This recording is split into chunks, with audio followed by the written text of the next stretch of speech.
Bienvenue. Aujourd'hui, on décortique ensemble les toutes premières étapes d'un test d'intrusion, ce qu'on appelle un pen test. On va regarder un peu les outils, la méthode, comment un pen tester commence son approche d'une cible. Oui, et c'est une phase super importante, souvent un peu sous-estimée. C'est la reco, la première photo du terrain. Sans ça, le reste risque d'être un peu au petit bonheur la chance. Et surtout bruyant. Alors justement, par où on commence concrètement? La connexion sécurisée, j'imagine. On parle souvent d'OpenVPN, exactement. C'est souvent la première brique, créer ce tunnel chiffré vers la cible. Ça permet d'agir un peu comme si on était sur place, mais discrètement et à distance. Et c'est critique de sécuriser avant de faire quoi que ce soit d'autre. Ah ben oui, c'est la priorité numéro un. Pour la confidentialité, bien sûr, mais aussi pour pas fausser le test ou se faire détecter bêtement dès le début. Faut être propre. D'accord. Donc, une fois cette connexion VPN bien établie, l'étape suivante, c'est de voir ce qui écoute sur la machine cible, les services actifs. C'est ça. Le scan de port. Pour trouver les portes d'entrée potentielles. Un serveur web, du SSH, FTP, tout ce qui est ouvert. Et là, l'outil classique, c'est Nmap, j'imagine. Oui, Nmap reste le roi pour ça. La commande typique, ça pourrait être quelque chose comme nmap-ss-p suivi de l'adresse IP. Attends, SS, c'est pour être discret, c'est ça? Et P, ça veut dire quoi? Alors, SS, c'est le scan, SYN dit stealth. Bon, en théorie plus discret, même si aujourd'hui les bons systèmes de détection le voient souvent. Et P, ça veut dire scan tous les ports TCP de 1 à 65 535. Ah oui, carrément tout, pour être sûr de ne rien manquer. Exactement, chaque port ouvert, c'est une piste, une porte à tester. C'est la cartographie de la surface d'attaque. Très clair.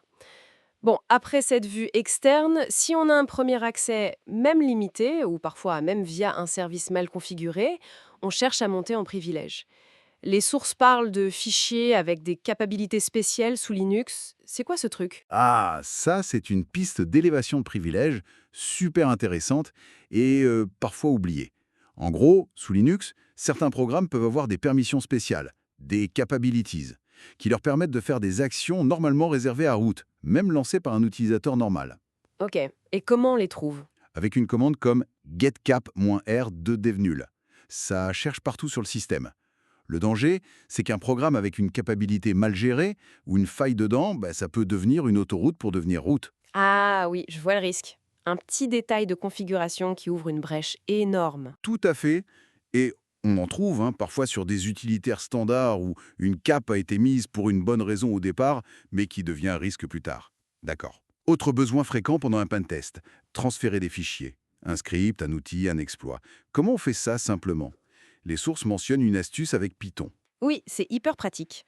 Sur ta machine attaquante, tu lances un petit serveur web tout simple avec Python 3 -m http.serveur 8080. Et sur la cible? Bah, sur la cible, si elle a accès au réseau et un outil comme wget ou curl, tu fais juste wget http.tonip.8080 le fichier. Et hop, c'est transféré. Ah ouais, c'est tout bête mais efficace. Ça doit passer pas mal de firewall, ça. Souvent, oui. C'est du HTTP standard. Bon, c'est pas chiffré par défaut, attention, mais pour des outils ou des scripts non sensibles, c'est rapide et ça dépanne bien. Super astuce. Bon, on arrive à la fin du test, ou d'une phase, il y a l'étape du nettoyage. Pourquoi c'est si important de tout fermer, tout éteindre Ah, ça c'est fondamental. C'est de l'hygiène et de la sécurité. D'abord, pour pas laisser traîner des accès ouverts par erreur. Imagine si quelqu'un d'autre tombe dessus après toi. Oui, ce serait pas pro du tout. Voilà.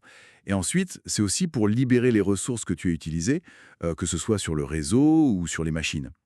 Le principe, c'est de laisser l'environnement cible comme tu l'as trouvé. Pas de traces, pas de nouvelles failles.